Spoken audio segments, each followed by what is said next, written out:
The warrior turned out to be way different than I told you 2 weeks ago. Sorry, I know. Medina is a dum-dum, I came to fix that, okay? We are gonna explain how the top warriors of the game are raiding BFD right now, and you can be one of them. By the way, shout out to Laty from Salad Bakers, I completely stole his build, it is his idea, I've been spying on his stream all day. First of all, let's talk about why I got everything so wrong. I told you that Arms was gonna be the superior spec because all things equal, the lack of hit rating would hurt Fury the most because, you know, dual wielding. The best build is still two-handed. It is two-handed Fury though. The numbers are out and the best build is stacking auto attack bonuses. Mainly because of this rune right here.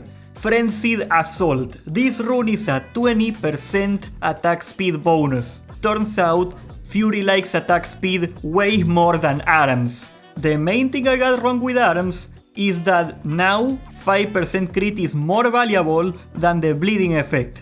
I guess I should have seen it coming, you know, 20% extra damage when you crit is not really that good if you're not critting much. As you know, if you get deep wounds, you can only get 3 points in cruelty. This point right here is not very good. This point right here, well, this is actually good, but like this row over here in Arms is completely wasted. Meanwhile here, you got quite a mediocre option too, Unbridled Wrath. It is extra rage, 1 point of rage every time you deal melee damage. It affects abilities though.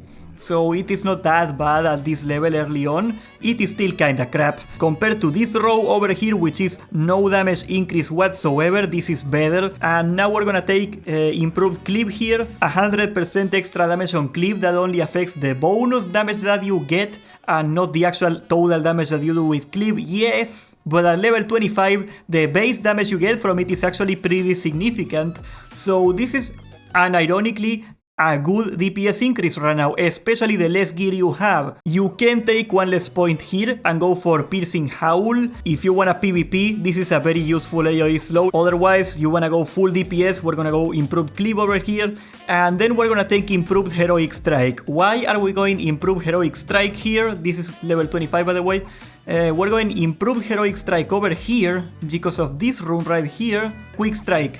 You see, this ability benefits and triggers from all effects associated with Heroic Strike. So this thing right here, it says it reduces the cost of Heroic Strike by 3 rage. It means that Quick Strike, our main damage ability, is gonna take 3 less rage. Quick Strike is an ability that on average is about 20% of your attack power in DPS numbers. For our chest, we are gonna take Flagellation. Flagellation is 20% damage bonus when we pop Blood Rage. Oh, you cannot see it, there we go. The damage bonus will affect your rage generation because in vanilla rage is not normalized. So this is actually a lot more valuable than it would seem. It is still like one of your best cooldowns. You pop it with your trinkets, with your potions, whatever you can do. And legs, right here. We're gonna take Frenzied Assault. As I said, this is unironically your biggest DPS increase. 20% extra damage on your auto attacks. I saw the split, actually let me show you. This right here is the log of one of the top warriors in the game right now. And this is Laty, the guy from Salad Bakers, one of the best speedrunning guilds in the game, perhaps the best speedrunning guild in the game.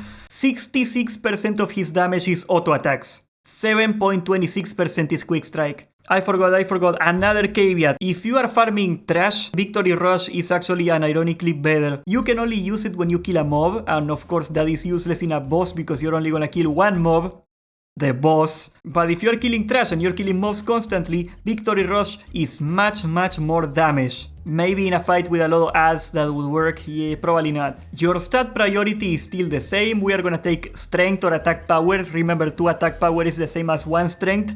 We're gonna take that over anything else. Unless we're talking about hit rating is still very important. After you get those items, we're gonna stack strength, okay? And then you can only stack agility or at crit. That's basically your only other option in DPS. Everything else is not useful for DPS. You can take stamina if you want, but it will not increase your DPS at all. And we are gonna talk about your rotation now. Let me explain how this all works. You're gonna spam Quick Strike, and if you are getting rage capped, you're gonna do Heroic Strike, and if the mob goes below 20% health, we're talking about Execute phase, we're gonna do Execute instead of Quick Strike, and that's pretty much it. You're not gonna be worrying about anything else because you can drop all your rage on it. Now for your AoE rotation, we're gonna do Cleave, and if we have extra rage that we are gonna get rage cap, we're gonna do Quick Strike too.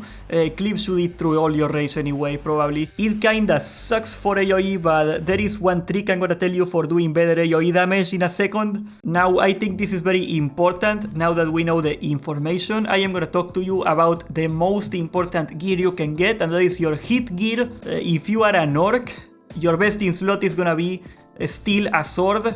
I'm gonna mention it anyway. The Coral Reef axe is a very decent axe. Like, if you have a lot of warriors in your guild, you can settle for the axe. It is not terrible, but the sword is better.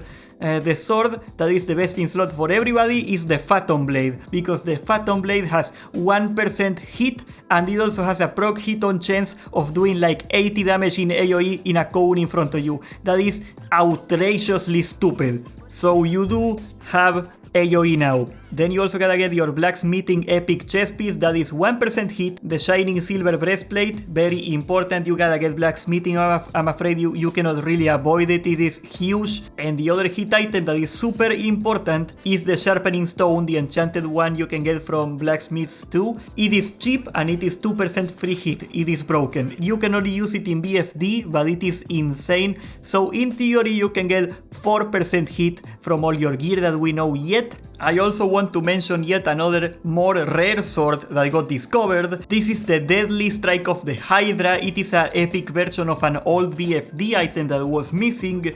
It has 32 DPS, and it will be your best in slot, at least for a human. If it is not best in slot because it doesn't have 1% hit, it will be at least a very comparable weapon, and the debuff it provides, it reduces the armor of the target, so that is gonna be a mandatory thing to have in the raid. Everybody is gonna want you to have it. It is also purple, and as you know, purple means swag, so yeah, probably best in slot cause purple. We are gonna get this High Tide Choker, 7 strength, 4 agility. It comes from Baron Aquanis. It is pretty good. It's your best in slot necklace now. Your Leggings of the Faithful, these are gonna replace your Leggings of the Fang that you could get in WC as your best in slot. They have 10 strength and 7 agility, and they are male.